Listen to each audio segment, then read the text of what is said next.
Mas você ficou 2 anos lá, como que foi o time? A galera te recebeu bem? Foi da hora pra caralho? A minha recepção não foi tão legal assim por parte de alguns jogadores. O Roberto Carlos, ele é padrinho de batizado do filho do Michel Salgado.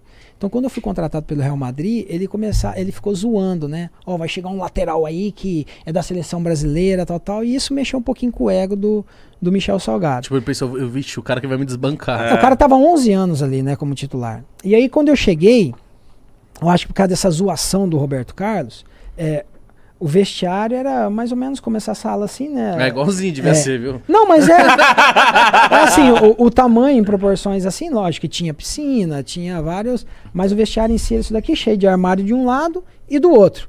Então os jogadores ficavam um de frente pro outro e o corredor no meio, né? Um corredor mais ou menos dessa largura assim. E o Michel Salgado, ele chegava, entrava na porta e ia cumprimentando jogador por jogador. A hora que chegava a minha vez, por exemplo, eu tava sentado aqui, aí ele cumprimentava o Beckham que tava do meu lado, aí a hora que ia cumprimentar ele virava aqui pra conversar com o outro e meio que me pulando. Tipo, não viu o Cicinho. Caralho. Então, as primeiras vezes eu esticava a mão, aí ele pulava, eu coçava o nariz. Mas aí depois ele foi me conhecendo e mudou, né? Com Mudou? um mês e meio, já mudou. Nossa, mas isso deve ser mó ruim, mó mano. perna do Cara, mas você tá no... Você fica se sentindo meio caralho. Não, aí você chega lá, o país pentacampeão, que acontece? Os caras falam, pô, tá tirando a nossa vaga, mas até então não tinha jogado ainda, era treinamento só. Mas existe uma certa vaidade. O vestiário em Madrid era de pura vaidade, assim, né? O Ronaldo, quando jogava, fazia gol, o Raul ia lá na imprensa e falava, não, o Ronaldo tá gordo. Ele metia essa? Falava, não, o Ronaldo precisa... Então tinha muito isso, cara, era complicado. Disputinha de E o ego Beckham ali, né? Cheiroso? Demais. O Beckham, como que era o Beckham com você? Era da Lindo. hora? Ele era, né? Não, cara, é presença. Presença. Mas você também é bonitão, pô. Não, ele é mais. Não dá pra comparar, não. Mano, o Beckham, puta que pariu, né, Não, mano? o cara é gente boa, um cara assim, do bem, totalmente de grupo, um cara em termos de profissionalismo é exemplar. E a gente acha, né, que a imagem que se tem é que o Beckham só chutava, não.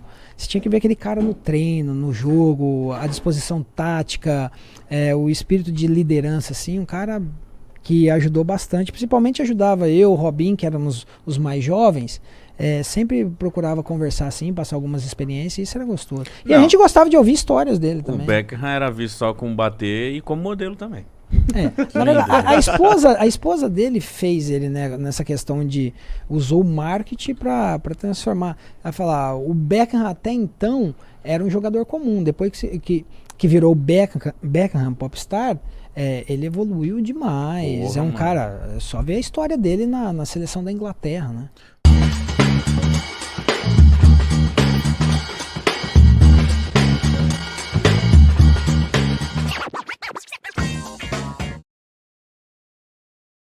Mas quando você saiu o seu contrato acabou com Roma, você... Eu vim pro Sport Recife. Acabou. Na verdade, assim, eu tinha 2 anos de contrato com a Roma. Eu tinha mais 1 ano de contrato com a Roma e o diretor da Roma me chamou para renovar por mais 3 anos. Né? Eu tinha 1 e renovaria mais 2 anos. E aí, mas só que o que ele queria? Era uma época que a Roma estava passando por uma reformulação. Ele queria pegar meu contrato que eu tinha nesse 1 ano que faltava e dividir ele por 3 anos. Aí eu falei assim, não, vamos fazer o seguinte, pega o contrato, eu vou receber esse valor esse ano, e os próximos 2 anos vocês me pagam o que vocês acham que eu mereço. Uhum. Ah, não. Eu falei, então, negativo. Aí eu trabalhei para isso, no meu último ano eu vou dividir o meu salário, aí os caras pegam e me emprestam, sei lá, pegam uma birra, alguma coisa assim, e aí não aceitei. Aí o diretor da época, o Sabatini, que era argentino, me encostou. Aí eu fiquei encostado, aí eu treinava como titular, o Luiz Henrique tentou me colocar para jogar, só que eles não permitiam, queriam que eu pedisse a rescisão como o Doni pediu e foi pro Liverpool. Só que aí eu não pedi, fiquei ali apaixonado da minha esposa, conhecendo ela, falei, não, dá azar no jogo, sorte no amor, então vamos. E aí ela supriu essa carência aí que o futebol tava me dando. Aí acabou meu contrato, vim pro Brasil, recebi uma proposta, né, o Wagner Mancini foi pro Sport Recife, auxiliar dele era o Silvinho. falou, se você quiser vir pra cá, e eu fui. Fiquei um ano, e aí foi onde o Roberto Carlos me ligou. Eu tinha uma proposta do Vasco, o Roberto Carlos me ligou pedindo pra eu auxiliar ele lá na Turquia, né, pra eu jogar. Aí o intermédio do Fagner ali, ó, meu parceiro, o Fagner falou, você não quer ir pra Turquia, não? Eu falei, eu vou. Ganhar E aí mais colocou em pouquinho. contato com o Roberto Carlos, aí fui pra lá, joguei 3 anos, e os 3 anos como o melhor lateral direito da Liga Turca, então... Caralho. Nesse ano que tava foda. Lugano, Alex, tava... Não, o Lugano, quando eu cheguei, o Lugano tava saindo. O Lugano tava saindo. Foi a época do Christian, Felipe Melo no Galatasaray. É muito competitivo. Não, ali e o futebol, cara. lá, os clássicos, assim, é tipo... Mano, não sei, mas a rivalidade que tem aqui, tipo, de Corinthians e Palmeiras, São Paulo e Corinthians, lá, Fenerbahçe e Galatasaray, o bagulho pega fogo, Então, né? lá a maior rivalidade que se fala é Fenerbahçe e Galatasaray, mas na verdade, como existe uma certa máfia lá, a maior rivalidade assim de perigo é Fenerbahçe e Trabzonspor. No entanto que o Diego, que está no Flamengo, ele não vivenciou, mas ele estava no time, estava machucado, acabou não indo. Não sei se vocês lembram da notícia o quê? O Fenerbahçe foi jogar contra o Trabzon, um torcedor do Trabzon empareou a moto ao lado do motorista do ônibus e deu um tiro no motorista, só que o motorista conseguiu desviar para quê? Para o ônibus cair na ribanceira, para matar os jogadores. Meu Deus. Então hoje o Fenerbahçe vai jogar contra o Trabzon, eles vão em 3 ônibus iguais, para não saber em qual ônibus estão os jogadores. Meu Deus. Entendeu? E hoje não vai mais torcedor do Fenerbahçe em Trabzon e nem do Trabzon no campo do Fenerbahçe. Torcida única. Loucura. Mas o povo lá, eles consomem muito futebol, eles gostam, né? Sim, sim. Os caras lá são extremamente apaixonados. Joguei 3 anos no Sivasspor lá, é loucura mesmo. E a Os- cultura deve ser diferente pra caralho as paradas Muito, lá. muito, mas eles são Comida. respeitadores demais. Comida tem o famoso kebab deles lá, né? É bom. Comida no início eu senti uma certa dificuldade, né? A comida muito apimentada, os caras comem alho igual comer chiclete, pô. Meu Deus, mano. Entendeu? Então eles falam que o café da manhã é de rei, almoço de príncipe e janta de mendigo. Então eles comem tomates, pepino, Na pimentão, noite? não, tudo na manhã. É ovo, é um regaço o café da manhã deles. Assim, um banquete espetacular mesmo. E tem para todo gosto, né? Lógico. Tem pão, tem presunto, tem todas essas coisas, tem queijo.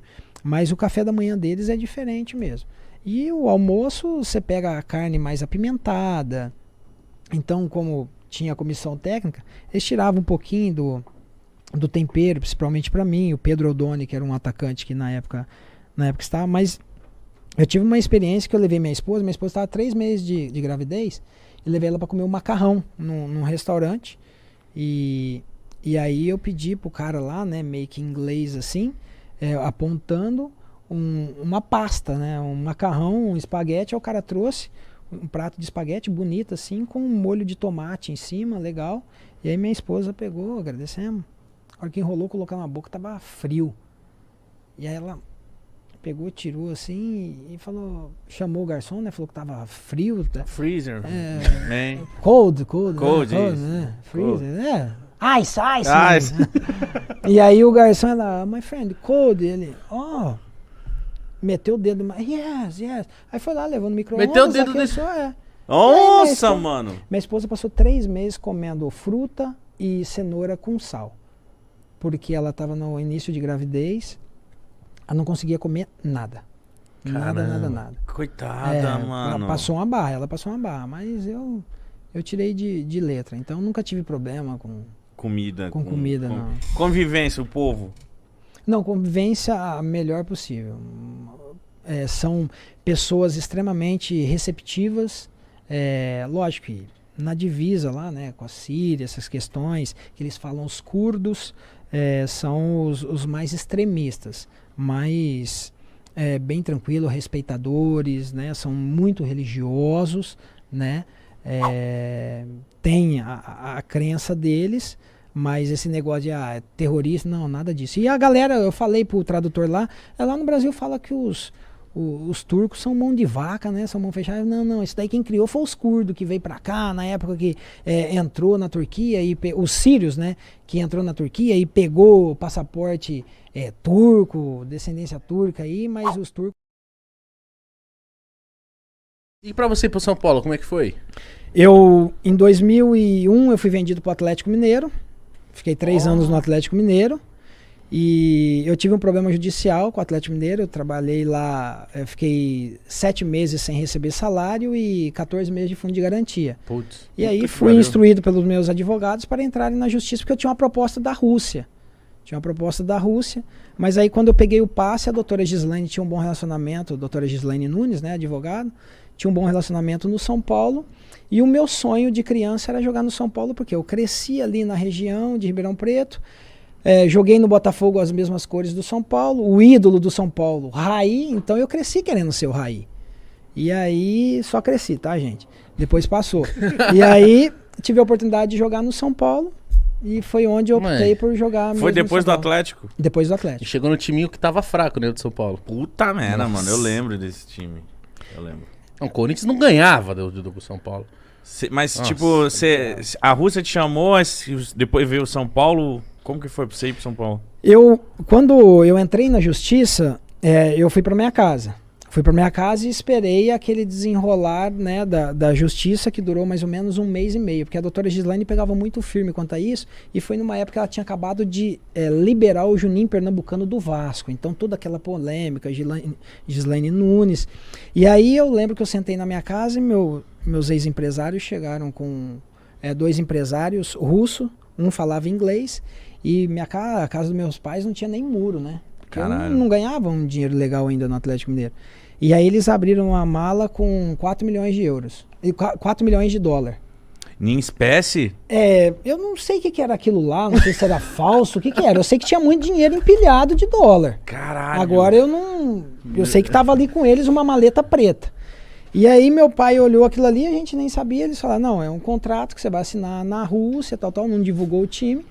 E meus empresários pegaram, me levaram pro quarto lá da minha casa e falaram, reuni com meu pai e com a minha mãe e falaram, olha, a gente acredita no potencial do Cicinho.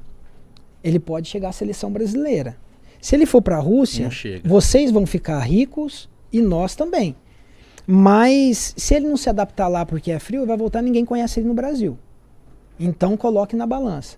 E aí nós falamos que não, aí eles aumentaram para 4 milhões e meio.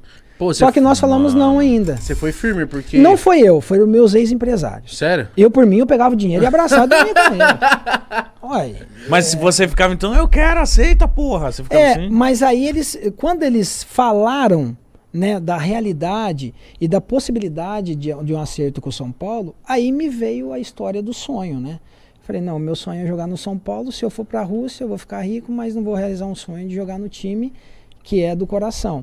E aí E no São Paulo você também não ganha mal. Não, eu assinei, na época eu assinei um contrato com o São Paulo para ganhar 40 mil reais. Só que nessa época eu acertei com o São Paulo, mas só que eu tive proposta de 100 mil reais do Goiás, 120 mil reais do São Caetano, que na época era o São Caetano, e tive uma proposta, parece que de 60 mil do Santos. Mas eu optei pelo São Paulo pelo sonho, e graças a Deus aí a história... Nossa. Você ficou quanto tempo no São Paulo? 2 anos. Mano, pra você ver como é a identificação. Ele não ficou muito tempo. Caralho, porque parece que ele ficou mocota no parece São que Paulo. você jogou a vida inteira no São Paulo. Pela identificação que tem. Verdade. A questão é título, né? Eu cheguei no São Paulo para assumir a posição do Belete, né? Até então era o Gabriel e o Belete. O Gabriel tinha colocado o Belete no banco, né? E o Belete foi embora. Então... O Belete foi pro Barça? Nessa época, eu não sei se ele foi pro Barcelona, eu acho que sim. E aí a questão é o seguinte, o São Paulo é muito identificado com Libertadores. Então, eu não ganhei brasileiro pelo São Paulo, mas ganhei Libertadores e Mundial. Então, isso Paulista também não ganhou? O Paulista também. Então, isso é o que chama a atenção do torcedor. No entanto que hoje, né, as equipes, eu creio que o São Paulo levantou essa bandeira de Libertadores. O Vampeta falou disso. O Vampeta falou isso aqui então, no sábado. Aí hoje as equipes trocam, né? Então o torcedor quer ver a Libertadores. Ele falou assim, ó, que nenhum dos outros clubes ligava tanto pra Libertadores. Tipo assim...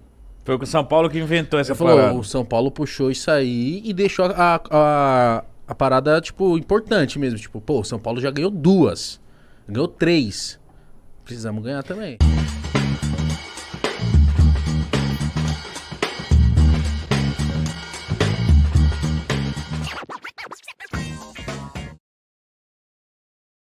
Mas como que foi pra você começar a se interessar por futebol? E porque eu vi você falando assim, quando a coisa começou a ficar séria, como é que foi pra você começar mesmo, assim, a carreira? Eu comecei a jogar futebol com 6 anos de idade Nossa. em Pradópolis. Em Pradópolis, que é uma cidade que hoje tem aí quase seus 20 mil habitantes. Na época tinha 10, 12 mil habitantes. Então eu comecei a jogar na escolinha da cidade. Aos 13 anos de idade eu recebi o convite do Botafogo de Ribeirão Preto, né, que se desloca ali, são 30 quilômetros. E com 15 anos a coisa começou a ficar séria, porque... a minha família não tinha uma condição financeira legal. Minha mãe, por exemplo, vendia telecena. Estou até fazendo propaganda pro patrão, né? Ah, tá certo, né? Tá Mas certo. vendia telecena na época para poder arrecadar um pouquinho de dinheiro para ir treinar. E ou você trabalha, e dos irmãos, nós somos em 5, né? São 3 irmãs e um irmão, e comigo 5. Todos trabalharam. E meu irmão até cobrava: ô pai, todos nós trabalhamos, só meu irmão que não trabalha. Você era mais novo? Eu sou caçula. E aí eu tinha que escolher. Então eu procurei me dedicar. Na escola não era assim frequente, né? Não era muito de Você não estudar. era bom aluno, não? Aí até uma situação engraçada que meu irmão um dia chegou no meu pai, né? Meu falecido pai, que faleceu 8 meses, e ele falou: ô pai, olha aí como que a vida é, né? O Cicinho nunca estudou, nunca gostou de estudar e se tornou jogador de futebol e ganha um dinheiro lascado. Eu estudei a vida toda e não ganho nada. Meu pai olhou e falou: mandei você estudar. E aí ele ficou meio bravo, mas... Galera, estudem, tá? É muito importante. Tem que estudar. Com certeza, mano. Mas, tipo assim, você... Desde molequinho, você já sabia que você ia ser jogador? Eu nunca tive um carrinho. Pra falar que eu não tive carrinho, na minha cidade, na época, a gente tinha muito carrinho de rolimã. Então, como a condição era bem baixa, então o carrinho era caro. Então, minha diversão era o quê? Futebol. Então, eu ganhava bola de plástico, bola de capotão, ganhava chuteira dos parentes, né? Na época era quichute, né? Então... Você amarrava o cadarço por debaixo da sola? Sim, e o quichute já vem com chulé, já, né? Verdade, eu nunca vi um quichute cheiro, sempre fedendo, Não, ele já vem com mano. chulé de fábrica. Já Eu nunca vem, vi um mano. trem daquele. Só que a gente não vivia sem, né? Quichute, conga. Aquele da E Topper. por não ter carrinho, nunca gostei de videogame, nada disso. Era futebol, futebol, futebol. Então tinha que virar jogador. Mas você já era... Você já jogava bem desde sempre? Você falou assim: putz, eu tenho futuro mesmo. Eu não sabia que eu tinha futuro, até porque para alguns eu me tornaria um jogador profissional, para outros não, porque eu era muito miudinho, né? Franzino. Eu tenho 1,71 m, mas eu era bem pequenininho. Pra você ter noção, eu assistia programa de televisão, quando eu vi o Nelson Ned, eu corria chorando, que eu achava que eu ia ficar anão. Entendeu? Gente, eu tenho muitos amigos anãozinhos, né? Então não é nada de bullying, nada disso. Mas é porque eu era miudinho, então eu tinha medo. E quando eu cheguei no Botafogo de Ribeirão, por ter uma certa qualidade, o Botafogo começou a fazer um tratamento diferenciado comigo, me dando vitamina, algumas injeções. Então eu dei você uma era muito evoluída. miudinho? Era. Só tinha bola do joelho. Caralho, mano. Só tinha magrelinho, sabe? Bola do joelho, assim. Cara, mas desde sempre como lateral ou você queria ser atacante? Não, atacante. Meu primeiro treino no Botafogo de Ribeirão Preto, eu fiz 13 gols. no Que teste. isso? Caralho. Eu era atacante. Então eu era muito rápido. E com 16 anos que eu fui pra lateral, porque 3 laterais... O lateral titular, que a gente ia disputar uma competição ali pelo Botafogo, quebrou o braço. Putz. O lateral reserva estava machucado e o terceiro era filhinho de papai. Muito dinheiro, não foi treinar. E aí, na época, um treinador, amigo meu, né, que é da minha cidade, Paulo Egídio, né, jogou no Corinthians, jogou no Grêmio, falou assim: você já jogou no ataque e no meio campo. Tenta na lateral pra mim, que você tem o senso e a noção tanto de atacar quanto defender. E a competição começava em 15 dias. E não tinha jogador. Então eu joguei e fui eleito o melhor jogador da competição, que durou um mês. De lateral. E com 17 anos já fui profissionalizado. Caramba. Em qual time? No Botafogo de Ribeirão Preto.